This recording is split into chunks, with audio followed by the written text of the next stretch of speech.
নমস্কার, দেখছেন সিটিভিএন। শুরু করছি এডুকেশন অনলাইন। আপনাদের সঙ্গে আমি রয়েছি মণিময়। কোভিড পরিস্থিতিতে আমাদের এই অনলাইন ক্লাস যা চলছে এবং দীর্ঘদিন ধরে তোমাদের সাথে আমরা এই ক্লাস চালিয়ে নিয়ে যাচ্ছি, তোমাদের সহযোগিতা এবং আমাদের সহযোগিতা, দুজনের সহযোগিতায় খুব সুন্দরভাবে ক্লাস চলছে, কারণ তোমরা জানাও আমাদেরকে প্রত্যেকটি মুহূর্তেই। তো প্রত্যেক দিনের মতন আজকেও আমরা যে বিষয় নিয়ে আজকে আলোচনায় থাকবো তা হচ্ছে দ্বাদশ শ্রেণীর অ্যাকাউন্টেন্সি। সেই বিষয়টাই আমরা আজকে পড়াবো তোমাদেরকে। আমাদের সঙ্গে স্যার রয়েছেন, আমি একটু পরিচয় করে দিই। হিরণময় সাহা রয়েছেন স্যার আমাদের সঙ্গে। স্যার স্বাগত জানাবো। নমস্কার, আমি হিরণময় সাহা।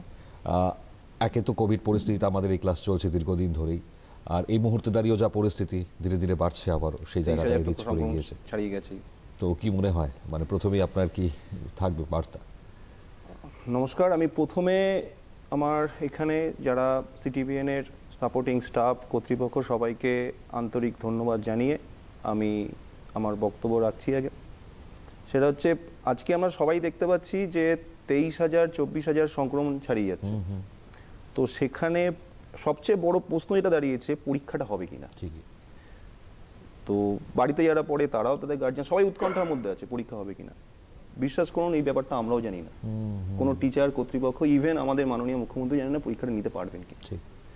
তো সেই জায়গাটা আমি একটা কথা সব স্টুডেন্টদের বাড়িতেও বলি, এখানেও বলবো, সেটা হচ্ছে যে এখন যে বিষয়টা, এই সুযোগটা পেয়েছো, এটাকে সুযোগ এই কারণেই বলছি, কারণ সুযোগটা পেয়েছো সেটাকে কাজে লাগাও এই কারণেই বলছি, কারণ তোমাদের যে পড়াশোনা করার যে জায়গাটা, সেই জায়গাটা কিন্তু চলে যায়নি। কারণ আমরা এটা করছি যে আমরা চেষ্টা করছি নাম্বারের পিছনে দৌড়ানোর, এটা কিন্তু বরাবর হয়ে আসছে যে নাম্বারের পিছনে দৌড়াচ্ছি, কেউ কিন্তু শেখার জন্য দৌড়াচ্ছি না।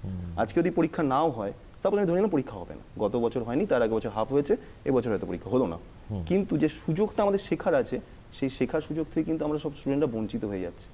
কারণ তারা চাইছে, জানছে পরীক্ষা হবে না, তাহলে পড়ে কি হবে? পড়ে এটাই হবে যে আজকে যদি আমরা শেখার জন্য পড়ি, নাম্বার তো অটোমেটিক আসবে। তারপর গিয়ে যখন কলেজের লেভেলে যাবে, তখন কিন্তু এই যে 11-12 এটা কিন্তু ভিত, সব সাবজেক্ট, আমি সায়েন্স, আর্টস, কমার্সের মধ্যে কোনো ভেদাভেদ নেই, সব সাবজেক্টে ভিত কিন্তু এইটা। ভিত যদি তৈরি না হয়, বাড়ি তো ভেঙে পড়বে। ঠিক। এবং সেই জায়গা, ভেঙে পড়ার জায়গাটা কিন্তু বিকমে গিয়ে বা গ্র্যাজুয়েশন লেভেলে গিয়ে তৈরি হবে। 11-12 যদি ভালো কারোর প্রিপারেশন না থাকে, ভালো মতো যদি বেসিক লেভেল না থাকে, সেই গ্র্যাজুয়েশন লেভেলে হবে না। ঠিক। গ্র্যাজুয়েশন লেভেলে না হলে মাস্টার্স বা MBA বা CA, আদার্স এডুকেশনও সব কিন্তু বরবাদ হয়ে যাবে। তো এই জায়গাটা শেখার জন্য পড়তে হবে, আমাদের নাম্বারের জন্য পড়তে হবে না, নাম্বার তো অটোমেটিক চলে আসবে। তো সেই জায়গাটা সবাইকে একটা কথা বলবো যে তোমরা পড়াশোনার ওপর জোর দাও, পড়াশোনাটাকে শেখো, বিষয়টাকে ভালো মতো জানো, জেনে তারপর এগো, অটোমেটিক্যালি তোমাদের লাইফে উন্নতি হয়ে যাবে। এবার কেউ যদি ভাবো যে না, আমি না পড়ে এভাবে নাম্বার পেয়ে যাচ্ছি, সেটা তাহলে তার চিন্তা ভাবনাটা ভুল। নাম্বার নিয়ে তুমি বাস্তবিক ক্ষেত্রে কিন্তু সেই নাম্বার কোনো কাজে আসবে না। ঠিকই, একদমই তাই। তো আমরা আজকে শুরু করি প্রফিট অ্যান্ড লস অ্যাপ্রোপ্রিয়েশন, আজকে আমাদের এই বিষয়। তো আমি স্যার শুরু করি একেবারে সরাসরি। একদম। আমাদের যে ক্লাস 12-এর প্রথম যে চ্যাপ্টার আছে, সেটা হচ্ছে প্রফিট অ্যান্ড লস অ্যাপ্রোপ্রিয়েশন, যেটা যদি নর্মাল পরীক্ষা হয় তাহলে 4 নাম্বার অঙ্ক আসবে। পুরো পার্টনারশিপ লেভেল 4 নাম্বার হচ্ছে profit and loss appropriation. Admission কি রিটায়ারমেন্টে আসবে 6, আর রিটায়ারমেন্ট বা অ্যাডমিশনে আসবে 10। তার মানে 6 যদি অ্যাডমিশন আসে, তাহলে রিটায়ারমেন্ট আসবে 10, আর 10 যদি অ্যাডমিশন আসে, তাহলে রিটায়ারমেন্ট আসবে 6। প্রফিট অ্যান্ড লস অ্যাপ্রোপ্রিয়েশন এটা হচ্ছে 4 নম্বরে আসবে। এগুলো কম্পালসারি অঙ্ক আসবেই। এবার কথা হলো প্রফিট অ্যান্ড লস অ্যাপ্রোপ্রিয়েশন বিষয়টা কি। প্রফিট অ্যান্ড লসের বাংলা নাম হচ্ছে লাভ ক্ষতির হিসাব বন্টন। লাভ ক্ষতি হিসাব বন্টন বলতে দেখো, প্রথম প্রফিট অ্যান্ড লসের ক্ষেত্রে আমাদের প্রথমে জানতে হবে পার্টনারশিপ বিষয়টা কি। কারণ পার্টনাররা যারা ব্যবসায় যোগ দেয়, তারা কিন্তু একটা প্রফিটের উদ্দেশ্যে যোগ দেয়। আজকে যদি তুমি কোনো জিনিস কিনতে যাও, সবাই আমরা প্রত্যেকেই, তখন আমরা জানি যে তার পিছনে কিন্তু যে দোকানদার আমার কাছে জিনিসটা নিচ্ছে, সে কিন্তু একটা প্রফিট আমার কাছ থেকে কিন্তু চাইছে। তো সেক্ষেত্রে সেই জেনেও কিন্তু তাকে আমরা টাকাটা দিই এবং আমরা প্রফিটটা সেখান থেকে অর্জন করি, মানে দোকানদার আমাদের কাছ থেকে প্রফিটটা অর্জন করে, জেনেও আমরা সেই টাকাটা দিই, কারণ জানি সে আমাদের কাছে দূর থেকে আসছে, জিনিস দিচ্ছে, ঠিক আছে। পার্টনারশিপ বিষয়টা হচ্ছে 1932 সালের 4 নম্বর ধারায় যে পার্টনারশিপ অ্যাক্ট আছে, সেই পার্টনারশিপ অ্যাক্টে বলা হয়েছে, দুজন বা ততোধিক ব্যক্তি যদি প্রফিট লাভের উদ্দেশ্যে, মানে মুনাফা অর্জনের উদ্দেশ্যে পরস্পর যদি সংঘবদ্ধ হয়ে কোনো কাজ বা কারবার করে, সেটাই হচ্ছে অংশীদারি কারবার, পার্টনারশিপ বিজনেস। এখন কথা হলো, 2 বা ততোধিক বলতে যত খুশি তত পার্টনার কি চলে আসতে পারে না, সেখানেও সরকার থেকে লিমিট করে দেওয়া হয়েছে। ব্যাংকিং ক্ষেত্রে 10 জন এবং অন্যান্য সেক্টর অর্থাৎ আদার্স যে কারবার থাকবে, সেখানে 20 জন অবধি সর্বোচ্চ সদস্য বা পার্টনার হতে পারে। তারপরে গিয়েও সরকার যে রুলটা করেছে সে রুলটা হচ্ছে যে যদি প্রয়োজন পড়ে তাহলে 2013 সালের কোম্পানি অ্যাক্টের 464 ধারায় বলা হয়েছে যে সর্বাধিক 100 জন অবধি অংশীদার কিন্তু নেওয়া যেতে পারে। এবার তুমি বলে কোম্পানি অ্যাক্টের বিষয়টা কেন আসছে এখানে? এখানে বিষয়টা হচ্ছে অনেক সময় কারবারের সুনাম, গুডউইল এতটা বেড়ে যায়, তার পরিধি এতটা বিস্তৃত হয় যে অংশীদারি কারবারকে কোনো সময় প্রাইভেট কোম্পানি বা কোম্পানিতে রূপান্তর করা যায়। তার জন্য কোম্পানি অ্যাক্টের নিয়মটা দরকার পড়ে। যাই হোক, এইবার বিষয়টা হচ্ছে অংশীদারি কারবারের করতে গেলে কিছু রুলস অ্যান্ড রেগুলেশন আছে, কিছু বৈশিষ্ট্য আছে, সেইগুলো কিন্তু আমাদের মানতে হবে। প্রথম বৈশিষ্ট্যটা কি? প্রথম বৈশিষ্ট্য হচ্ছে সদস্য সংখ্যা, যেটা আমি একটু আগেই বললাম যে ম্যাক্সিমাম হচ্ছে 20 জন হতে হবে, অন্যান্য ক্ষেত্রে আর ব্যাংকিং সেক্টরে 10 জন, আর যদি কোম্পানিতে কনভার্ট করা হয় তাহলে সেক্ষেত্রে 100 জন সর্বাধিক সদস্য সংখ্যা হতে পারে, সেটা অবশ্যই শর্ত সাপেক্ষে। নেক্সট হচ্ছে চুক্তি। দেখো, অংশীদারি কারবারের প্রথম যে বিষয়টা সেটা চুক্তি। চুক্তি ছাড়া কিন্তু কখনো কোনো ব্যবসা, কোনো অংশীদার কিন্তু টিকতে পারে না। এবার চুক্তি মৌখিক হতে পারে, লিখিত হতে, সরকার সেটুকু আমাদের সুযোগ দিয়েছে বা পারমিশন দিয়েছে যে চুক্তি লিখিত বা মৌখিক দুরকম হতে পারে। অবশ্যই সবাই চাইবে যে লিখিত হোক, কারণ তাহলে সেক্ষেত্রে বিশ্বাস যে ব্যাপারটা, পরস্পরের যে বিশ্বস্ততা, সেই জায়গাটা বজায় থাকে। তারপর হচ্ছে থাকবে কারবার উদ্দেশ্য। উদ্দেশ্যটা কি? প্রত্যেক কারবার নিজস্ব একটা উদ্দেশ্য থাকে। কেউ জামা কাপড়ের ব্যবসা করতে যায়, কেউ আদার্স কোনো জিনিসের ব্যবসা করতে যায়, সেই সমস্ত বিষয়গুলো থাকে। তো সেই উদ্দেশ্যটা তাকে প্রপার জানাতে হবে যে এই উদ্দেশ্যে আমরা ব্যবসাটা করছি। নেক্সট যেটা থাকে সেটা হচ্ছে মুনাফা বন্টন, মুনাফা অর্জন, তারপর মুনাফা বন্টন। মুনাফা অর্জন না হলে কখনো কোনো কারবার চলতে পারে না। তো মুনাফা অর্জন হওয়ার পরে তারপর যেটা হবে সেটা হচ্ছে মুনাফা বন্টন। মুনাফা বন্টন কাদের মধ্যে হবে? অবশ্যই পার্টনার যারা আছে, যে প্রফিটটা অর্জন করছে, সেই প্রফিটের মধ্যে তাদের মুনাফা বন্টন করতে হবে। সেই মুনাফা বন্টনটা অবশ্যই রেশিও থাকবে 2:2:1, 4:2:1, সেই রেশিও আগে থেকে উল্লেখ করা থাকবে, যে চুক্তিতে, অংশীদারি চুক্তিতে উল্লেখ করা থাকবে। যদি কোনো কারণে চুক্তিতে মনে করো উল্লেখ করা নেই, তখন সেটা কিন্তু সমহারে বন্টন হবে, মানে ইকুয়ালি আসবে, 1:1:1, বা যে কজন পার্টনার থাকবে 1:1:1 এরকম। তারপর যে বিষয়টা আসবে সেটা হচ্ছে কারবারের অংশীদারদের অধিকার। দেখো, আজকে একটা ব্যবসায় 3 জন, 4 জন, 5 জন এরকম অংশীদার থাকতেই পারে, কিন্তু সেই অংশীদার থাকাকালীন সবাই যে সমানভাবে ব্যবসাটাকে বুঝবে বা সবাই যে সমানভাবে সময় দিতে পারবে সেটা কিন্তু হবে না।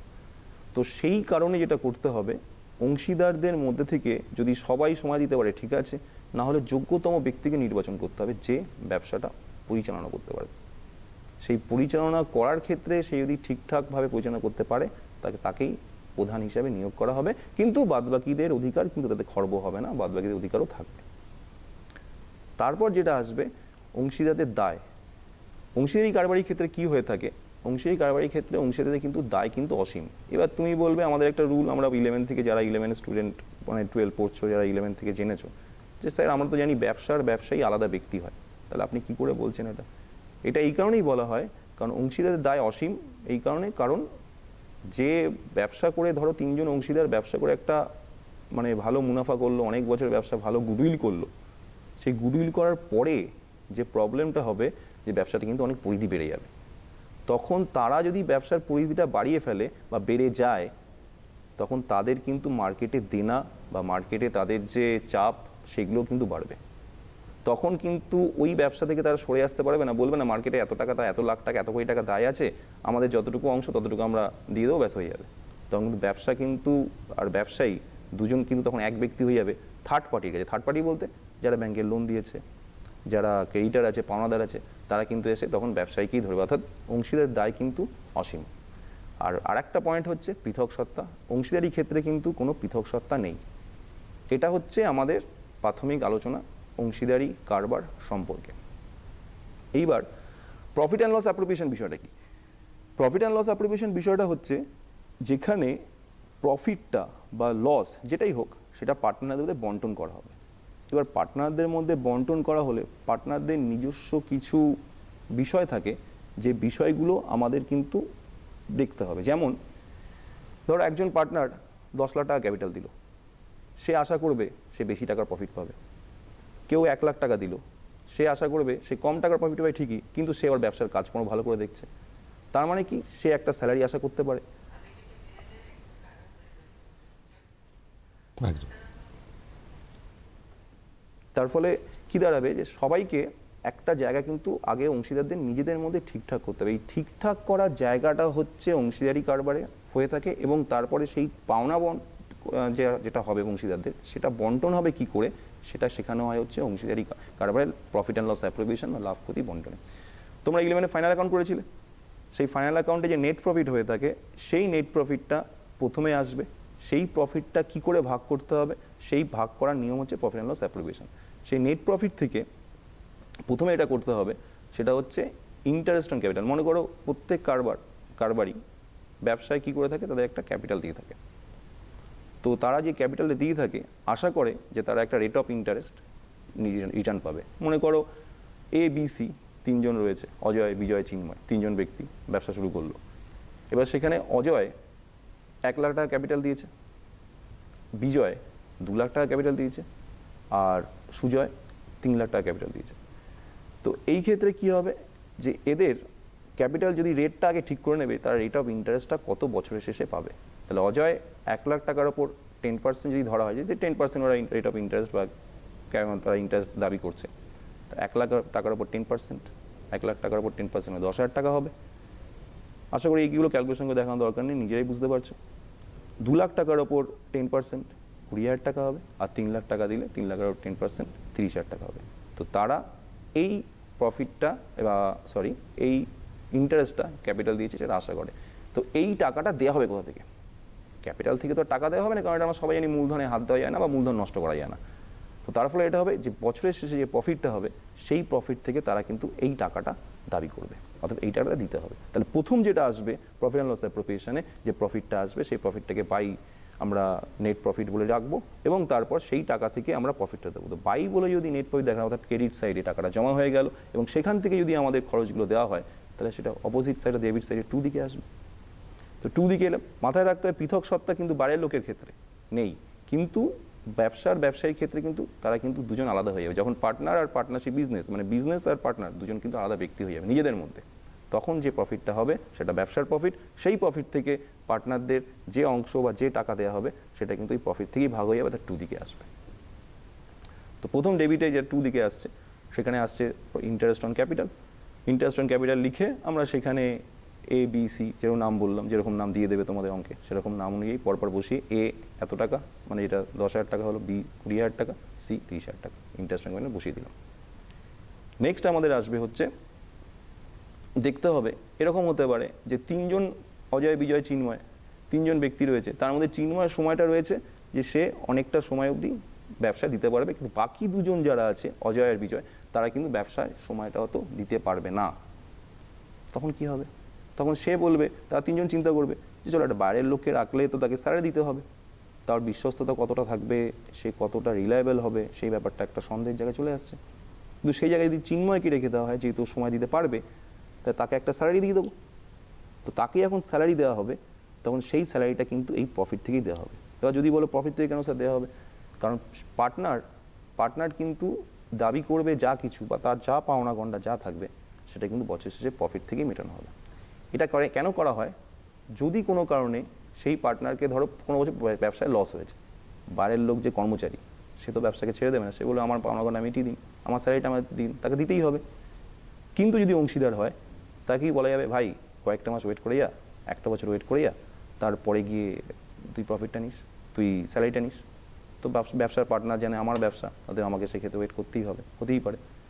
সেই কারণে অনেক সময় কি করা হয়, পার্টনারদের মধ্যে থেকেই কাউকে নিযুক্ত করা হয় এবং সেই ব্যক্তিকেই স্যালারি দিয়ে দেওয়া হয় যে ওইটার পিছনে সময় দিতে পারবে। তাহলে সেটা কোথা থেকে দেয়? প্রফিট থেকে। তাহলে প্রথমে ইন্টারেস্ট অন ক্যাপিটাল, তারপর স্যালারি। এবার যদি বলো যে ইন্টারেস্ট অন ক্যাপিটাল বা স্যালারি আগে পরে করতে পারি, হ্যাঁ করতে পারি, অসুবিধা কিছু নেই। কিন্তু সাধারণত ইন্টারেস্ট অন ক্যাপিটালটা আগে করা হয়, তারপর থেকে বাকি অংশগুলো করলে ভালো হয়। এরকম কোনো প্রভিশন নেই যে আমাকে প্রথমে ইন্টারেস্ট অন ক্যাপিটালই করতে হবে, তারপর স্যালারি করতে হবে, তারপর কিছু না। ইন্টারেস্ট অন ক্যাপিটাল, স্যালারি আগে পরে হতে পারে। নেক্সট, এইবার 3 জনের মধ্যে বিজয় আবার মধ্যপ্রদেশ বা দূরে কোথাও একটা চেনাশোনা আছে যেখানে সে ব্যবসাটা বাড়ানোর জন্য চেষ্টা করছে, সেটা আবার AC চেনাশোনা নেই। তখন বিজয় বলবে, আমি ব্যবসাটা তো বাড়িয়ে দিচ্ছি, আমি ব্যবসাটা বাড়াচ্ছি, আমি বাইরে বিক্রি করছি, তাহলে আমার একটা সেলসের পর আলাদা কমিশন দাবি করতে পারি। তাহলে বিজয় করে, ঠিক আছে তুমি এই কমিশনটা নিয়ে নাও। তো বিজয়কে যখন কমিশনটা দেওয়া হবে, তখন সেই কমিশনটা বললো সেলস হয়েছে, যেটা বলে দেবে, অবশ্যই কোশ্চেনে বলে দেবে, ঘাবড়ানোর কিছু নেই, কোশ্চেনে বলে দেবে যে সেলস 10 লাখ, 20 লাখ, 1 লাখ এমন বলে দেবে, তারপর একটা পার্সেন্টেজও বলে দেবে। তো আমি সুবিধার জন্য 10% হিসাবেই ধরছি, তাহলে সেক্ষেত্রে 10 লাখ যদি আমার একটা সেলস হয়, আর রেট অফ ইন্টারেস্ট যদি বিজয়কে ধার্য করে 10%, 10 লাখের 10% 1 লাখ টাকা। এবার সেই 1 লাখ টাকা বিজয়কে কমিশন দেওয়া হবে। অবশ্যই সেই কমিশনটা তখনই দেওয়া হবে যখন আমার প্রফিট হয়েছে, অর্থাৎ বাই দিকে নেট প্রফিটটা কিন্তু আমার রয়ে গেছে, যেখান থেকে এই বিষয়গুলো কিন্তু পরপর আমাকে দেওয়া হচ্ছে, পরপর আসবে। তারপর এবার ব্যবসার উন্নতিকল্পে বলা হলো যে কিছু টাকা আমরা রিজার্ভ ফান্ডে সরিয়ে রাখবো। ব্যবসায় তো প্রচুর প্রফিট হতে পারে, আজকে বড় বড় বিজনেসে প্রচুর টাকা প্রফিট হয়ে থাকে, তো সেখানে করা হয় প্রফিট থেকে কিছু অংশ রিজার্ভ ফান্ডে ট্রান্সফার। রিজার্ভ ফান্ডে বলতে ভবিষ্যতে ব্যবসা কেমন চলবে না চলবে, ভবিষ্যতে কী পরিস্থিতিতে কেউ জানে না, ওদের ব্যবসায়ীরাও কিন্তু কিছু টাকা প্রফিট থেকে সরিয়ে রাখতে পারে। সেই টাকাটা সরিয়ে রাখার পদ্ধতি হচ্ছে রিজার্ভ ফান্ড।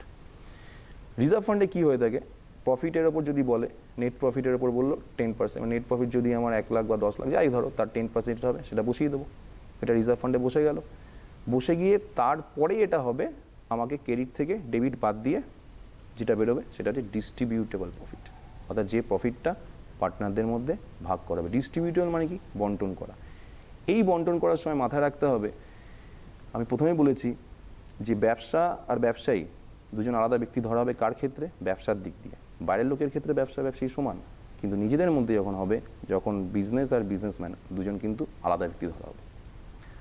তখন যেটা হয়ে থাকবে সেটা হচ্ছে আজকে এমার্জেন্সি পড়লো, কিছু দরকার পড়লো, তাহলে কি হবে, কোনো পার্টনারের মনে করো ছেলের বিয়ে, সে হাতে টাকা দরকার, ব্যবসা থেকে কিছু টাকা সে নিতে পারে, এটা হচ্ছে ড্রয়িং, পার্সোনাল ইউজ। আবার প্রত্যেক মাসে একজন পার্টনার বললো, ভাই ব্যবসা করতে এসেছি, আমার কিন্তু প্রত্যেক মাসে 500 টাকা করে দিবি, আমার কিন্তু লাগবে। এবার এমন পরিস্থিতি, তাকে হয়তো কোনো জায়গায় প্রচণ্ডভাবে দরকার, ব্যবসার জন্য তাকে রাখতে হতে পারে, সে তখন ওই টাকাটা তাকে দেওয়ার জন্য ব্যবসা বা অন্যান্য আদার্স পার্টনার বাধ্য থাকবে। তো সেগুলো অবশ্যই চুক্তিতে লেখা থাকবে, চুক্তিতে একদম ক্লিয়ার করা থাকবে যে কে কত ড্রয়িং নেবে, কে কত রেট অফ ইন্টারেস্ট অনুযায়ী ক্যাপিটাল অফ ইন্টারেস্ট পাবে, এই বিষয়গুলো থাকবে। ইন্টারেস্ট অন ড্রয়িংয়ের কিছু রুল আছে, সেই রুলগুলো খুব ভাইটাল। এখন পর্যন্ত যেটুকু বলা হলো এটুকু খুব ইজি, কোনো প্রবলেম নেই, কিন্তু ইন্টারেস্ট অন ড্রয়িংয়ের রুলটা আছে, এইটা যেসব ছাত্রছাত্রীবৃন্দ দেখছো তারা খুব মন দিয়ে বুঝবে। এই জায়গাটাই আমাদের মেন ক্যালকুলেশনটা। 4 নম্বরে যদি পাওয়ার যদি কোনো পথে যদি গন্ডগোল হয়, সেটা কিন্তু ইন্টারেস্ট অন ড্রয়িংয়ের রুলটা গন্ডগোল করতে পারে, আদারওয়াইজ কিছু কঠিন কিছু নেই।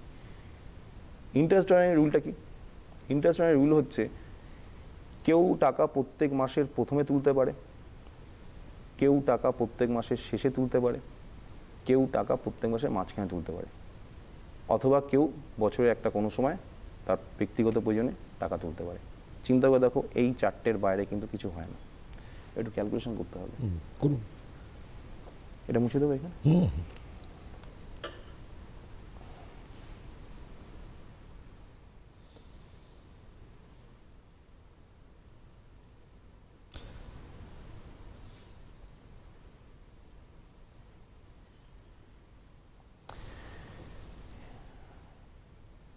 এবার ধরো প্রথমে যেটা বলছি যে অজয় বলে ব্যক্তি, ABC বলেছি 3 জন পার্টনার, অজয় প্রত্যেক মাসের প্রথমে 500 টাকা করে উইথড্র করছে। তো 500 টাকা করে উইথড্র করছে বলতে প্রত্যেক মাসে প্রথমে, সেক্ষেত্রে যে নিয়মটা আছে 500 টাকা করে প্রত্যেক মাসে করছে, মানে প্রথমে আমরা কী করবো, একটা ব্র্যাকেট দেবো, 500 করে একটা বছরের অঙ্ক হয়, তাহলে কী হবে 12 মাস, 500 গুণ 12, তার সাথে কী হবে রেট অফ ইন্টারেস্ট মনে করো 10%, আমি আগেই বললাম ক্যালকুলেশনের সুবিধার জন্য রেট অফ ইন্টারেস্ট 10% ধরলাম, তাহলে সেটা ইন্টু 10% ইন্টু, আমি পরে বোঝাচ্ছি ব্যাপারটা, 6.5/12, এটা হচ্ছে প্রত্যেক মাসের প্রথমে তুলছে। প্রত্যেক মাসের প্রথমে সে টাকা তুলছে, আমরা জানি প্রফিট অ্যান্ড লস অ্যাপ্রোপ্রিয়েশন একটা বছরের হয়ে থাকে, একটা বছর মানে যে কোনো অঙ্ক একটা হিসাব বছর একটা বছরই হয়ে থাকে, তাহলে প্রত্যেক বছরের প্রথমে প্রত্যেক মাসের প্রথমে তুলছে, মানে 500 টাকা করে প্রত্যেক মাসে তুলছে, 500 গুণ 12 কত হবে, 6000 টাকা, ঠিক আছে। তারপর যেটা হবে তার উপর রেট অফ ইন্টারেস্ট, এবার রেট অফ ইন্টারেস্ট 10%, আবারও বলছি আমি ক্যালকুলেশনের সুবিধার জন্য করছি, রেট অফ ইন্টারেস্ট 10%, তোমাদের অঙ্কে বলে দেবে। যদি রেট অফ ইন্টারেস্ট না বলে তাহলে সেক্ষেত্রে আমরা কিন্তু কোনো ইন্টারেস্ট ক্যালকুলেশন করতে পারবো না, ঠিক আছে। তাহলে 6000 ইন্টু 10% ইন্টু 6.5/12। এবার 6.5/12 এই বিষয়টা আমি বারবার জোর দিচ্ছি কেন? প্রত্যেক মাসের প্রথমে ড্রয়িংয়ের টাকা তুললে, প্রত্যেক মাসের শেষে ড্রয়িংয়ের টাকা তুললে, প্রত্যেক মাসের মাঝখানে তুললে, 3 রকম রুল পার্টনারশিপ অ্যাক্টে করা আছে। এবং যদি বলো যে কেন করা আছে তারও লজিক আছে, কিন্তু এই রুলটা আমাদের ফলো করতে হবে। এবার প্রথমে বলি, ব্যবসা খুলেই কিন্তু প্রথমেই টাকা উইথড্র করা যায় না বা ড্রয়িং তোলা যায় না। তার মানে হচ্ছে ক্যাপিটালটা কমে যাবে।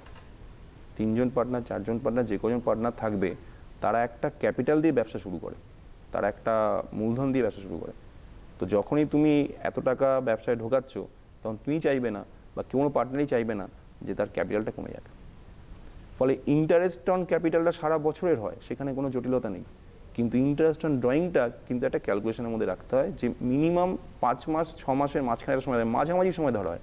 কারণ ধরা হয় না ড্রয়িংটা প্রথম থেকেই তাকে ইন্টারেস্ট পে করা হবে।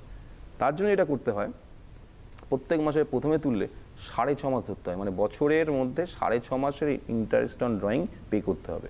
অবশ্যই এই পেটা কিন্তু পার্টনার ড্রয়িং নিচ্ছে, তাহলে সে কিন্তু ইন্টারেস্টটা ব্যবসাকে দেবে। এই জায়গাটাই আমি আবারও বলছি, ব্যবসায় কিন্তু এই জায়গাটা আলাদা, নিজেদের মধ্যে আলাদা। মানে বিষয়টা হচ্ছে অনেকটা স্বামী স্ত্রীর মতো। বাইরে যখন ঝগড়া বাজছে তখন দেখবে স্বামী স্ত্রী সব একসাথে বাইরের লোকের প্রতিকার করছে, কিন্তু নিজেদের মধ্যে ঝগড়া বাজছে তখন কিন্তু বিষয়টা আলাদা হয়ে যাচ্ছে। এই ব্যবসাটা হচ্ছে এরকম, সম্পর্কটা এদের মধ্যে এরকম থাকবে। তার ফলে কী দাঁড়াচ্ছে, এই ইন্টারেস্ট অন ড্রয়িংটা কিন্তু ব্যবসায়ীরা মানে পার্টনাররা শোধ করবে, যেহেতু তারা ড্রয়িং নিয়েছে একদম বাইরের লোকের মতো। তাহলে এটা করে দেখবে, 325 টাকা মেবি আসবে হয়তো, করে দেখে নিও। তো তারপর এই টাকাটা যেটা করতে হবে সেটা ব্যবসাকে দিতে হবে, মানে ব্যবসায়ী ব্যবসাকে দেবে। এবার একটা কথা হলো, ব্যবসা যদি কোনো ব্যবসায়ীকে টাকা দেয়, সেটা কোথায় আসছিল? 2 দিকে, আমরা দেখছিলাম 2 দিকে আসছিল। ফলে এবার যদি ব্যবসায়ী কোনো টাকা দিয়ে থাকে ব্যবসাকে, সেটা কোন দিকে আসবে? বাই দিকে, অর্থাৎ যেদিকে আমরা নেট প্রফিট লিখেছি সেই দিকে এটা করতে হবে, বাই ইন্টারেস্ট অন ড্রয়িং। এটা গেল যে প্রত্যেক মাসে প্রথমে ইন্টারেস্ট অন ড্রয়িংয়ে টাকা তুললে। যদি প্রত্যেক মাসের শেষে ইন্টারেস্ট অন ড্রয়িং তোলা হয়, তাহলে কী হবে? প্রত্যেক মাসের শেষে ইন্টারেস্ট অন ড্রয়িং তুললে সেক্ষেত্রে সেম থাকে। মনে করো বিজয় সে উইথড্রন করছে, Bijoy withdraw 500 end of the each month. তো আমাদের দেখতে হবে লেখাটা কী আছে, beginning of the each month না end of the each month. Beginning of the each month হলে যেটা হবে সেটা হচ্ছে 6.5 মাস হলো, আর end of the each month same হলো। মনে করো Ajoy with 500 rupees at the beginning of the each month, end of the each month. তো and of the each month হলে 500 টাকা করে প্রত্যেক মাসে তো তুলছেই, তাহলে 500 গুণ 12 ইন্টু রেট অফ ইন্টারেস্ট সবার জন্য সমানই থাকবে 10% ইন্টু 5.5/12। এবার 5.5/12 কেন হচ্ছে? যখনই দেখবে মাসের শেষে হচ্ছে, একটা করে মাস কিন্তু পিছিয়ে যাচ্ছে। তুমি হিসাব করে দেখবে, নর্মালি ক্যালকুলেশনগুলোই বুঝতে পারবে। যখন মাসের শেষে হচ্ছে, প্রথম মাসের শেষে মানে প্রথম মাসটা কিন্তু পিছিয়ে যাচ্ছে। তার ফলে ওখানে প্রথম মাসের প্রথমে মানে যখন বিগিনিং হচ্ছিল তখন সময়টা একটু এগিয়ে যাচ্ছিল, আর এখানে কি হচ্ছে একদম প্রথম থেকে হচ্ছিল, আর এখানে কি হচ্ছে প্রথম মাসের শেষ থেকে হচ্ছে। তার ফলে একটা আধা আধি জায়গা কিন্তু হয়ে যাচ্ছে। সেই আধা আধির জন্য 15 দিনের একটা হিসাব ক্যালকুলেশন হচ্ছে, মানে গন্ডগোল হচ্ছে। সেই 15 দিনের হিসাবের জন্য প্রত্যেক মাসে প্রথমে তুললে একদম প্রথম থেকে ধরা হচ্ছে 6.5 মাস, আর প্রত্যেক মাসে শেষে তুললে ওই 15 দিনের হিসাবে বাদ দিয়ে ধরা হচ্ছে 5.5 মাস। তার ফলে এটা ক্যালকুলেশন করবে সেই একই রকমভাবে দাঁড়াবে 275 টাকা মেবি, করে দেখে নিই। এটা হলো হচ্ছে beginning of the each month, end of the each month. এবার যদি হয়ে থাকে যে মিডিল হতে পারে, কোনো পার্টনার, অনেক রকম পার্টনার থাকে, তো সে এটা করতে পারে যে আমি এটা করব, আমি মিডিলে করব, প্রত্যেক মাসে মাঝখানে নেবো। তো পার্টনারশিপ বিজনেস পার্টনারদের ইচ্ছার ওপর ডিপেন্ড করে। তাহলে সেক্ষেত্রে কী করবে, সে প্রত্যেক মাসের শেষে টাকাটা তুলছে, মাঝখানে টাকাটা তুলছে। তো মাঝখানে টাকা তুললে কী হবে, দেখো মাঝখানে তুলুক, প্রথমে তুলুক, শেষে তুলুক, যখনই তুলুক পরিমাণ তো সে প্রত্যেক মাসে নিচ্ছে, এটা তো কনফার্ম। তার মানে 500 গুণ 12 তো হবেই, তার সাথে হবে 10%, এবং সেই সময়টা এটা হবে সেটা হবে 6 মাস, 6/12, যেটা 6.5/12 হচ্ছিল, 5.5/12 হচ্ছিল, সেটা 6/12 হবে। 6/12 হলে কী হবে, একই রকম 500 গুণ 12 ইন্টু 10%, যে রেট অফ ইন্টারেস্ট দেবে, 6 মাস ধরতে হবে। সেক্ষেত্রে এটা হবে হচ্ছে 300 টাকা। এটা হচ্ছে ইন্টারেস্ট অন ড্রয়িংয়ের রুল। এইবার যদি তোমরা মনে করো এরকম হতে পারে, অনেক সময় অঙ্কে দেয় এইচএসআই লেভেলে যে ড্রয়িংয়ের টাকাটা কেউ একবারে তুলে দিল, মানে কোনো পার্টনার ধরো উইথড্র অ্যামাউন্ট 6,000 বা 5,000 অ্যাট এ টাইম, তখন সেক্ষেত্রে কিন্তু কোনো beginning of the each month হবে না, end of the each month হবে না, middle of the each month হবে না। সেক্ষেত্রে নিয়ম যেটা হবে সেটা হচ্ছে আমার একদম একটা টাকা আমাকে বলে দিচ্ছে, একটা টাকা নির্দিষ্ট টাকা বলে দিচ্ছে, সেই টাকাটার উপর আমার রেট অফ ইন্টারেস্ট হবে। মনে করো কেউ বললো যে বিজয় সামথিং একটা বলে দিলাম নাম, যে পার্টনারে দেবে, বিজয় উইথড্র রুপিস 10,000। উইথড্র বলতে দেখতে হবে এটা কিন্তু অবশ্যই ড্রয়িং। এবার যদি ক্যাপিটালের এগেনস্টে হয় তাহলে ক্যালকুলেশনটা আলাদা হবে, সেটা নিয়ে পরে আসছি। বলো বিজয় উইথড্র রুপিস 10,000, ভালো কথা। তো বিজয়ের 10,000 টাকা তুলছে। এবার সেই 10,000 টাকাটা যখন তুলছে, আমি লিখলাম 10,000 টাকা। 10,000 টাকা কিন্তু 12 করবো কি না, কারণ বিজয় কিন্তু প্রত্যেক মাসে টাকাটা তুলছে না, একবারে দরকার হতেই পারে, একটা এমার্জেন্সি পড়লো, একটা অ্যাক্সিডেন্ট হলো, কোনো শরীর খারাপ হলো, 10,000 টাকা তুলে নিল। সেই 10,000 টাকার উপর যেটা করতে হবে, ইন্টারেস্ট যদি 10% বলে দিল, 5% যা বললো নর্মালি করব, যা পার্সেন্ট বলে দিল সেটা রাখলাম। ইন্টারেস্ট অন ড্রয়িংয়ের টাইমটা কিন্তু 6 মাস হবে না, এই 6.5 মাস হবে না, 5.5 মাস হবে না, এটা কিন্তু 6 মাস ধরতে হবে। কেন? কারণ প্রথম থেকে ধরা যাবে। তুমি যদি বলো অজয় যদি ডেট বলে না দেয় যে Ajay withdraw rupees 10,000 for his personal use, date বললো না, কবে তুলেছে সেটা বললো না, যদি না বলে সেক্ষেত্রে কিন্তু আমাকে টাইমটা ধরতে হবে 6/12, মানে 6 মাস। তো 10,000 টাকা 10% 1,000 টাকা, 1,000 টাকার হাফ, তখন সেটা হয়ে যাবে 500 টাকা। এই 500 টাকা হবে হচ্ছে ড্রয়িংয়ের ইন্টারেস্ট। এটা হচ্ছে ইন্টারেস্ট অন ড্রয়িংয়ের রুল। এগুলো তোমাদের কিন্তু মনে রাখতে হবে বা খাতায় নোট করে নিতে হবে। তারপরে যে বিষয়টা আছে, যদি এখানে ডেট বলে দেয়, সাপোজ কথা আমি বলে দিল যে Ajay withdraw rupees March, in the month of March, Ajay withdraw 10,000 at তারিখ বলে দিল, মার্চ মাসে বললো 1/3/2021। দেখতে হবে তখন যে আমার অঙ্ক কবে শুরু হচ্ছে কবে শেষ হচ্ছে। দুটো ইয়ার হয়, আমরা জানি যারা অ্যাকাউন্টসের স্টুডেন্ট তোমরা 11 থেকেই জানো, দুটো ইয়ার হয়। একটা ইয়ার হচ্ছে অ্যাকাউন্টিং ইয়ার, যেটা ক্যালেন্ডার ইয়ার অনুযায়ী চলে, একটা হতে পারে, আর একটা অ্যাকাউন্টিংয়ে যেটা হয় ট্যাক্স অনুযায়ী। তো ক্যালেন্ডার অনুযায়ী হচ্ছে জানুয়ারি থেকে ডিসেম্বর, আর ট্যাক্সের ইয়ার হচ্ছে এপ্রিল থেকে মার্চ। এবার সেখানে দেখতে হবে যে বছরটা আমার কবে শেষ হচ্ছে, যে ব্যালেন্স শিটটা দেওয়া হয়েছে, যে প্রফিট অ্যান্ড ডিস্ট্রিবিউশন মেথডটা আমরা করছি, তারিখটা কবে রয়েছে। তারিখ যদি বছরের শেষ যদি থাকে ডিসেম্বর মাস, তখন আমাদের এটা করতে হবে, যদি মার্চ মাস থেকে টাকাটা তুলে রাখে, সে তোলে মার্চ মাসে টাকাটা তোলে, তাহলে মার্চ মাস থেকে কিন্তু বছরের শেষ অবধি ইন্টারেস্ট দিতে হবে। তখন কিন্তু বলা যাবে না ওটা 6 মাস বা 6.5 মাস, বা তখন কিন্তু এই রুলগুলো আসবে না। তখন যেটা করতে হবে, সাপোজ সেম জিনিস 10,000 টাকাই তুলেছে, মার্চ মাসে তুলেছে, আর অঙ্ক শেষ হচ্ছে কবে, অঙ্ক শেষ হচ্ছে মনে করো ইয়ার এন্ডিং হচ্ছে ডিসেম্বরে। সেক্ষেত্রে কী করতে হবে, সেক্ষেত্রে 10,000 টাকাই রইল, কিন্তু যেটা চেঞ্জ হয়ে যাবে সেটা হচ্ছে রেট অফ ইন্টারেস্ট হয়তো 10%ই আছে, আমি 10%ই রাখলাম, রেট অফ ইন্টারেস্ট 10% রয়েছে।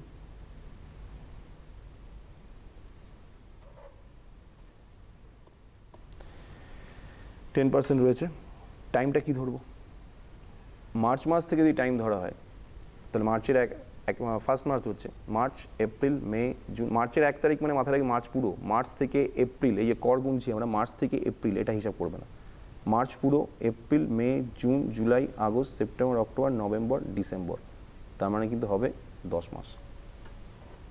তখন এটা করতে হবে গুণ 12 মাসের মধ্যে 10 মাসে ইন্টারেস্ট পে করতে হবে, যেটা বেরোবে সেটা করতে হবে।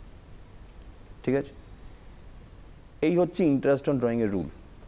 এর বাইরে মোটামুটি ইন্টারেস্ট অন ড্রয়িংয়ের সেরকম কোনো রুল নেই। হ্যাঁ, একটা কোয়ার্টারের বিষয় আছে, সেটাও একটু মাথায় রাখবে। প্রত্যেক কোয়ার্টারের প্রথমে যদি হয় তাহলে এই সেম জিনিস হবে। প্রত্যেক কোয়ার্টার মানে একটা বছরে কটা কোয়ার্টার হয়, একটা বছরে কোয়ার্টার হয় হচ্ছে 4টে, 3 মাস করে 4টে কোয়ার্টার হয়। প্রত্যেক বছরে যদি প্রত্যেক কোয়ার্টারের প্রথমেই টাকা তোলে তাহলে সেক্ষেত্রে সে কবার টাকা তুলছে, 4 বার টাকা তুলছে। প্রত্যেক কোয়ার্টারের মাঝখানে টাকা তুলে সে কবার টাকা তুলছে, তাহলেও কিন্তু সে 4 বারই টাকা তুলছে। হ্যাঁ, হয়তো গিয়ে লাস্ট কোয়ার্টারটা গন্ডগোল হয়ে যাবে, সেই জন্য যে হিসাবটা করা হয় সেম হিসাব রাখা হয়। ধরা হয় হচ্ছে প্রত্যেক কোয়ার্টারের প্রথমে হলে 7.5 মাস, আর প্রত্যেক কোয়ার্টারের শেষে হলে 4.5 মাস ইন্টারেস্ট ধরে নেওয়া হয়। এটা পার্টনারশিপ অ্যাক্টে ফিক্সড করে দেওয়া হয়েছে। এটা হচ্ছে আমাদের পার্টনারশিপের rule, profit and loss appropriation rule. আর একটা বিষয় আছে, সেটা হচ্ছে interest on loan. Interest on loan বলতে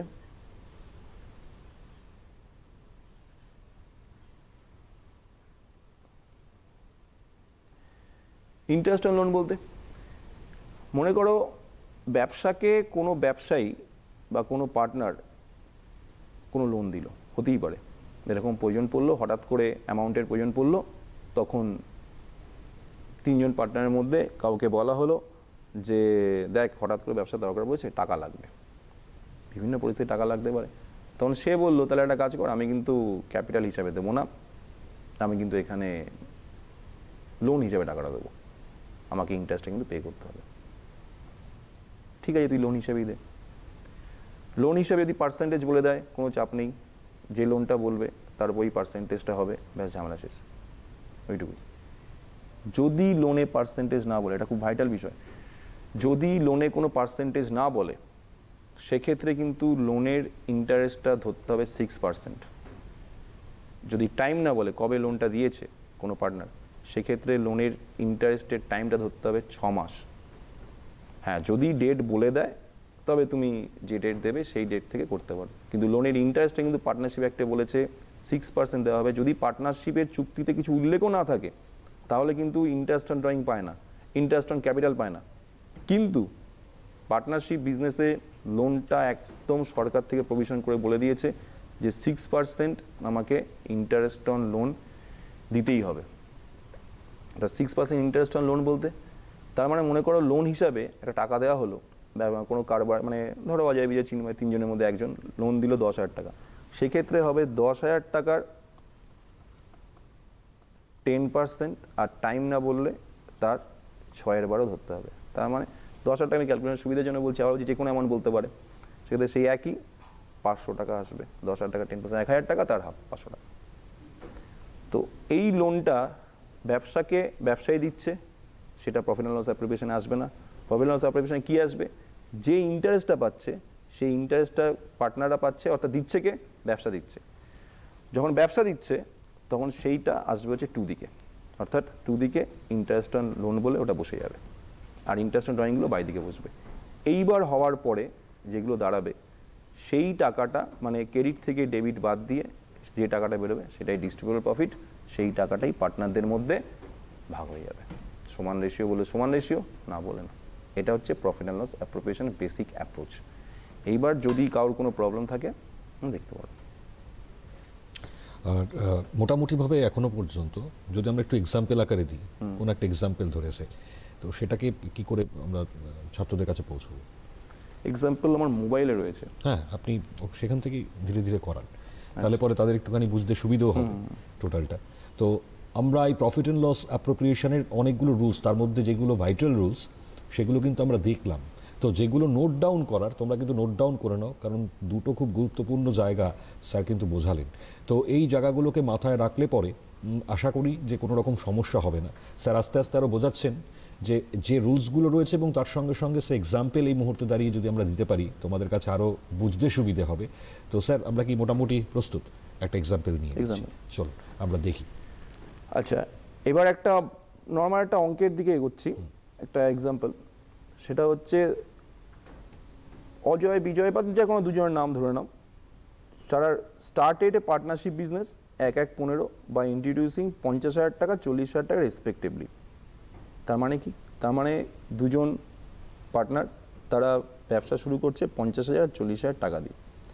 দেয়ার partnership deed provide, partnership deed বলতে অংশীদারি চুক্তি থাকবে, এবং সেই চুক্তিতে অবশ্যই সব ডিটেলসে কিন্তু এগুলো দেওয়া থাকবে যে কে কত টাকা পাবে, কে কত টাকা কিসের ওপর পাবে, সেগুলো দেওয়া থাকবে। তো সেরকম দেওয়া রয়েছে interest on capital to be provided at the rate of 5% per Anam.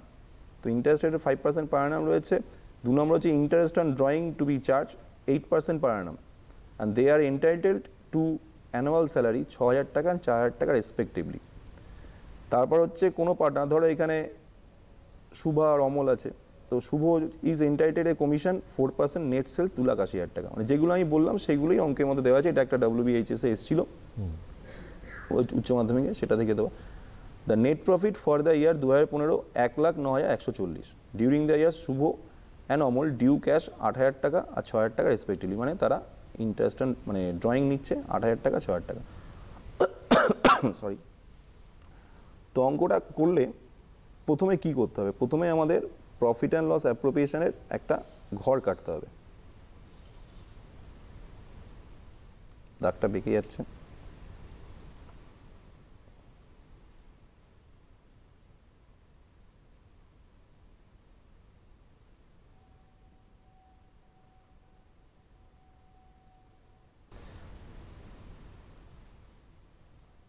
এটা অনেকটা তোমাদের ট্রেডিং অ্যাকাউন্টের মতো হবে, ট্রেডিং বা প্রফিট অ্যান্ড লস অ্যাকাউন্টের মতো।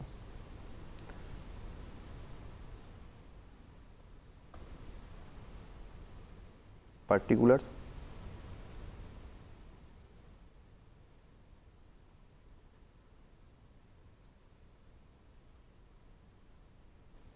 Amount rupees. মানে অ্যাকচুয়ালি প্রবলেম হচ্ছে আমার যে আমার এরকমভাবে করানো অভ্যাস নেই। আচ্ছা, খাতায় নর্মালি, তো এইটাই অসুবিধা হয়েছে বোর্ডে। আর আমাদেরকে এখন এটাই রপ্ত করতে হচ্ছে, এইটা সমস্যা হয়ে যাচ্ছে।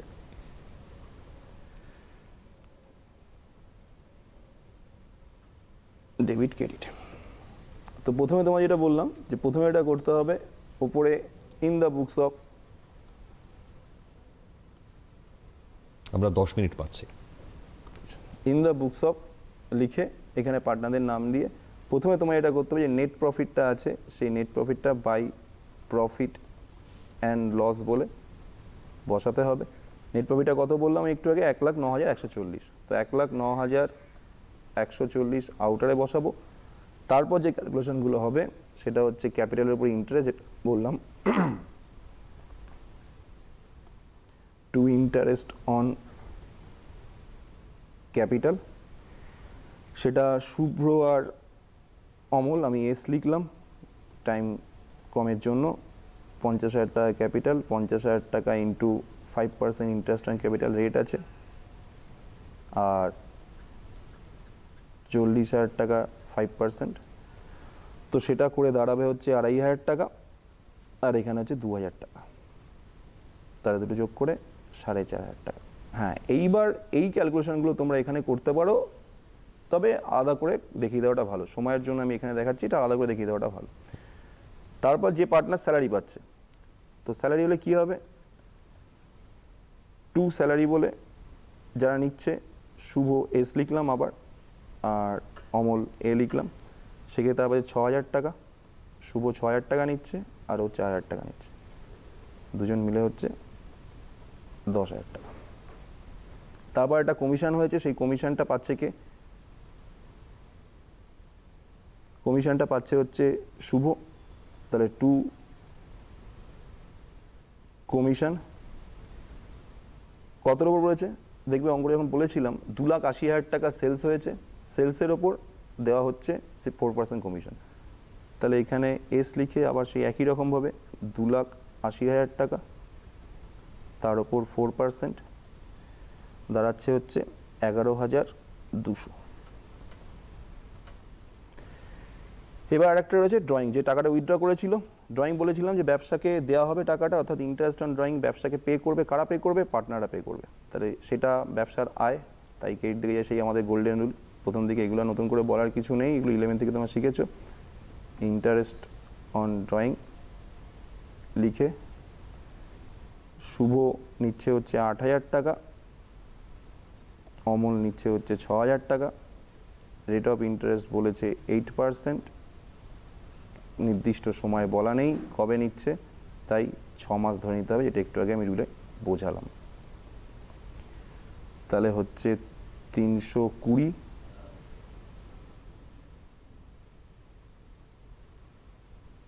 একটু গন্ডগোল হয়ে গেল এটা, ঠিক আছে।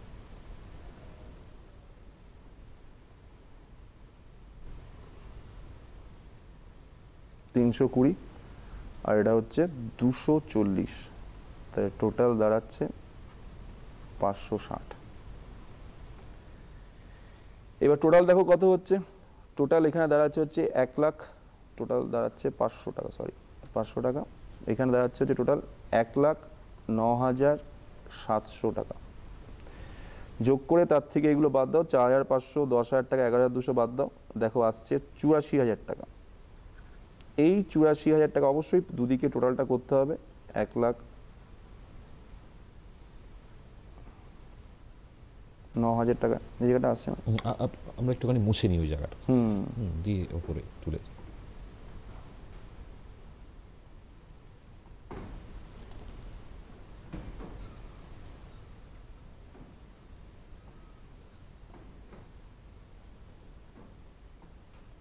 ঠিক আছে।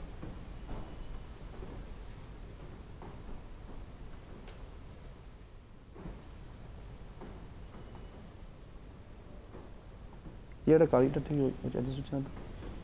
ঠিক আছে স্যার, আপনি হালকা করে ওপরটা একটুখানি মুছে দিয়ে আমরা আচ্ছা। হিসেবটা ইয়ে করে নিই। আচ্ছা আচ্ছা, ঠিক আছে। তো এই জায়গাটা হিসাবটা একটু মুছতে হচ্ছে, কারণ এখানে করা যাচ্ছে না, তো সেই জন্য এটা মুছে দিলাম আমি।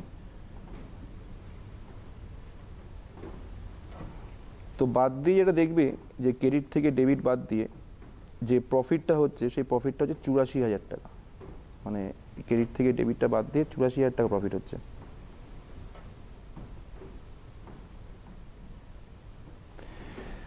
এই প্রফিটটাকে একটা রেশিও বলা থাকবে, সেই রেশিও যদি বলা থাকে ঠিক আছে, 3:2 বা 5:2 যেন রেশিও বলা থাকবে। যদি না বলা থাকে তাহলে এটা কিন্তু ইকুয়ালি ধরতে হবে। এখানে বলা নেই, তাই আমাদের এটা করতে হবে, এটা ইকুয়ালি করতে হবে 2 শেয়ার অফ প্রফিট বলে, প্রফিট বলে শুভ্র আর অমলের মধ্যে এস আর এ লিখলাম, ভাগ করে দেবে 84,000 টাকার। যাবে, এই জায়গাটা ডিস্টার্ব করছে, আসছে না। 84,000, ঠিক আছে, প্রিন্ট বুঝতে পারছি। 84,000 টাকা 1:1, মানে 84,000 টাকা ইন্টু হাফ, তারপরেরটাও 84,000 টাকা ইন্টু হাফ, মানে 42,000 টাকাটা ভাগ হয়ে যাবে। এইটা হচ্ছে profit and loss appropriation basic approach. এই টাইপের এত ইজি অঙ্ক কি দেবে? এটা কিন্তু WBHSC অঙ্ক। এরকম টাইপের অঙ্ক কিন্তু পরীক্ষায় আসে, খুব একটা কঠিন দেবে না। আর যদি এবছর পরীক্ষা হয় তাহলে করোনা আবহে কিন্তু এরকম ধরনের কোশ্চেনই দেবে, এর বেশি কিন্তু জটিল দেবে না। যদি তোমরা এই না অঙ্কগুলো প্র্যাকটিস করো এই ধরনের, তাহলে কিন্তু এখানে মোটামুটি 4 নাম্বার শিওর চলে আসবে। সেই বুঝে বাড়িতে প্র্যাকটিস করা শুরু করো, যদি কোনো প্রবলেম থাকে যোগাযোগ করতে পারো। এখনো স্যার 5 মিনিট পাচ্ছি আমরা। 5 মিনিট পাচ্ছি, হ্যাঁ। আচ্ছা।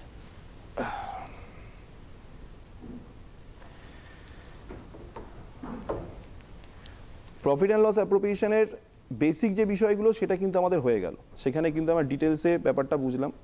এইবার তোমাদের আর একটা ছোট্ট জিনিস আমি বলি, যেটা টাইমটা অনেকটা লাগবে বলে আমি যাইনি, জাস্ট এটা শর্টে একটা বলছি। সেটা হচ্ছে, ধরো যদি কোনো পার্টনার এরকম থাকে যে সে বছরের শেষে গিয়ে বলল যে আমি কিন্তু ইন্টারেস্ট অন ক্যাপিটাল আমাকে এত টাকা দিতে হবে, বা কোনো পার্টনার বলল যে এত টাকা আমরা ড্রয়িং হিসাবে নেব, তাহলে সেটা কিন্তু হয় না। তখন কি থাকে দেখো, অংশীদারি কারবারে কী হয়ে থাকে, কি নির্দিষ্ট কিছু নিয়ম থাকে, নির্দিষ্ট রুল থাকে, সেই রুলের বাইরে কিন্তু কেউ যেতে পারে না। কারণ সরকার থেকে যতটা পারমিশন দেওয়া হয়েছে, প্রত্যেক পার্টনার কিন্তু ততটাই দিকে এগোতে পারবে, তার বেশি কিন্তু সে এগোতে পারবে না। তার ফলে এরকম থাকে, যদি কেউ বলে যে আমি বেশি টাকা দিয়েছি, আমি বেশি প্রফিট নেব, সেটা কিন্তু হবে না। তখন কোর্টে কেস যাবে, আর কোর্টে যদি কেস যায় সেক্ষেত্রে কিন্তু অবশ্যই দেখতে হবে যে সেটা লিখিত কোনো অংশ আছে কি না। যদি লিখিত না থাকে, লিখিত ডকুমেন্ট না থাকে, সেটা রেজিস্টার না হয়, তাহলে কিন্তু সেটা দেওয়া যায়, এখানে দেওয়া যাবে না। তোমাদের কতগুলো মাল্টিপল চয়েসের কোশ্চেন বলি, যেগুলো 1 নম্বরের কোশ্চেন হিসাবে দিয়ে থাকে, যে লিখিত কোনো যদি অংশীদারি চুক্তি না থাকে, তবে কোনো অংশীদার কি ইন্টারেস্ট অন ক্যাপিটাল পেতে পারে? তার উত্তর কিন্তু না হবে। দেখবে একটা পার্সেন্টেজ দিয়ে দেবে ভুল করানোর জন্য, 6%। আবারও বলছি, 6% কিন্তু ইন্টারেস্ট অফ লোনের রেট, 6% কিন্তু তোমার ক্যাপিটাল বা কোনো কিছুর জন্য যদি কিছু বলা না থাকে, তাহলে কিন্তু 6% বা কোনো পার্সেন্ট কিন্তু ইন্টারেস্ট অন ক্যাপিটাল পাওয়া যাবে না। এই একটা শর্ট কোশ্চেনের দিক দিয়ে চিন্তা করো, শর্ট করে মাল্টিপল চয়েস বা 1 নম্বরের যে এসএকিউ দেয়, সেইগুলোতে 6.5 মাস, 5.5 মাস, 6 মাসের যে ইন্টারেস্ট অন ড্রয়িং বললাম, সেগুলো তো দেবেই, এটা নিয়ে কোনো জায়গা নেই, এরকম একটা কোশ্চেন আসবেই। তারপরে যেটা দেবে সেটা হচ্ছে কোয়ার্টারের ব্যাপারটা।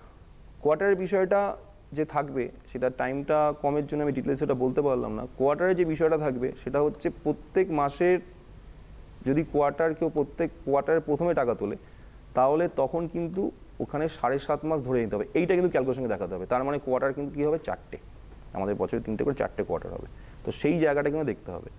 তারপর কি আছে এখানে, যে অংশীদারি থিওরিতে যেটা আসবে সেটা হচ্ছে অংশীদারদের যে লোনটা 6% বললাম, এবার ব্যবসা থেকেও সে লোন নিতে পারে। আমরা যেটা বলেছি সেইটা হচ্ছে নর্মাল যেটা দিয়ে থাকে, যে অংশীদার ব্যবসাকে লোন দিল 6% ইন্টারেস্টে দাবি করবে, কিছু না বললেও সে 6% পাবে। অনেক সময় এরকম হতে পারে ব্যবসা থেকে সে লোন নিতে পারে। ব্যবসা থেকে যদি সে লোন নেয় তাহলে অংশীদারি কারবারে একটা রেট অফ ইন্টারেস্ট ঠিক করা হবে। হ্যাঁ, অবশ্যই সেটা বাকি অংশীদারদের পারমিশন নিয়ে ঠিক করা হবে। সেই ঠিক করে একটা রেট অফ ইন্টারেস্ট ঠিক করা হবে, সেটা বলে দেবে। সেই রেট অফ ইন্টারেস্টে যে ইন্টারেস্টটা হবে, সেই ইন্টারেস্টের টাকাটা কিন্তু অংশীদারকে ব্যবসাকে দিতে হবে।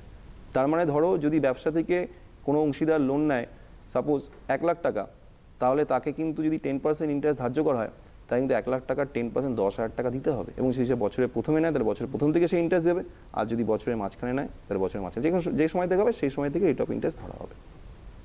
এটা হচ্ছে বিষয় একেবারেই। অর্থাৎ এই যে গোল্ডেন রুলস তো আমরা প্রত্যেকেই জানি, মানে অ্যাকাউন্টসের স্টুডেন্ট যারা রয়েছে, তো বেসিক যে জায়গাগুলো এবং তার সঙ্গে সঙ্গে স্যার যেটা এক্সাম্পল আকারে দেখিয়ে দিলেন সেটা কিন্তু তোমরা মাথায় রাখো। আর এখনও পর্যন্ত যা এসছে পরীক্ষায়, যেরকমটা অ্যান্সার স্যার দিলেন একটা এক্সাম্পল নিয়ে, সেটার অঙ্কটা ক্রিয়েট করে তিনি দেখিয়ে দিলেন, খুব স্বাভাবিকভাবে এই ধরনের প্রশ্নই আসবে এবং অতিমারি পরিস্থিতিতে এ ধরনের প্রশ্নই আসছে। তো কখনো তো আমরা থেমে থাকিনি, তো এই জায়গাগুলো তোমাদের কাছে বুঝিয়ে দেওয়াটা আমাদের গুরু দায়িত্ব। স্যারের যেমন দায়িত্ব রয়েছে, আমরাও এই বিষয়টা তোমাদের সামনে উপস্থাপন করছি, এটা আমাদের গুরু দায়িত্ব। তো আমাদের এই কাজটা চলবে। স্যারকে অসংখ্য ধন্যবাদ জানাবো, স্যার এতক্ষণ সময় দিয়ে খুব সুন্দর করে বোঝালেন গোটা বিষয়টি, এবং অ্যাকাউন্টেন্সির স্বাভাবিকভাবে এইখানে করে দেখানোটাও খুব সমস্যা হচ্ছিল মাঝে মাঝে। তো ঠিক আছে, আমরা মোটামুটি সেই জায়গাটাকে আয়ত্তে নিয়ে আসতে পেরেছি, এবং আজকের জন্য আমরা এখান থেকে বিদায় নেব। স্যারকে অসংখ্য ধন্যবাদ জানিয়ে তোমরাও যারা রয়েছে এই মুহূর্তে টিভির ওপারে, অবশ্যই এই বিষয়গুলোকে মাথায় রাখো, ফলো করো যা যা পড়ালেন স্যার। আজকে এখানেই শেষ করছি। সমস্ত খবরের জন্য এবং সমস্ত প্রোগ্রামের জন্য নজর রাখবে সিটিভিএন এবং সিএনএ। নমস্কার।